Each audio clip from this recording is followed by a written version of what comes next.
Hello friends, आत्ता video बनवण्याचं कारण हे आहे की काल संकष्टी चतुर्थी होती आणि संकष्टी चतुर्थीला चिंचवडमध्ये मोरया गोसावी मंदिर आहे, तिथे सगळे भाविक दर्शनाला जातात.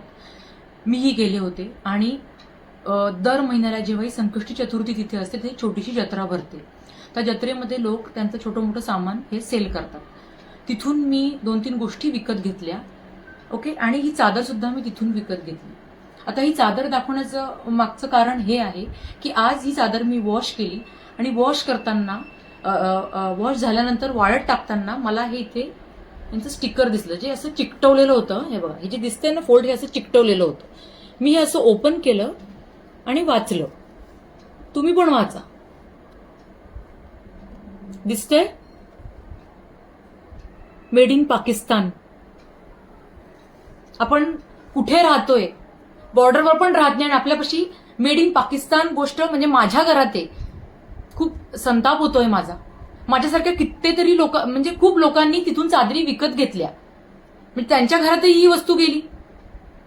कोणाला आपण रोजगार उपलब्ध करून देतो आहोत? कुठून येत आहे? पहिली गोष्ट तर हे कुठून येत आहे इथे. अजून एक गोष्ट सांगते, मी हा पण विचार केला की हे कुठून येत आहे.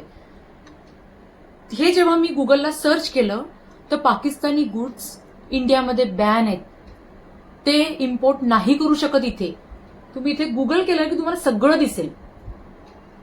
कम्प्लिटली बॅन आहे. सो प्लीज थोडंसं वस्तू विकत घेताना डोळे उघडा, जे आता माझे उघडलेत. तर माझ्यामुळे मी तुम्हाला पण सांगते की तुम्ही पण डोळे उघडा. वस्तू विकत घेताना आपण रोडवर सर्रास वस्तू विकत घेतो आणि नको ती गोष्ट आपल्या घरात येते.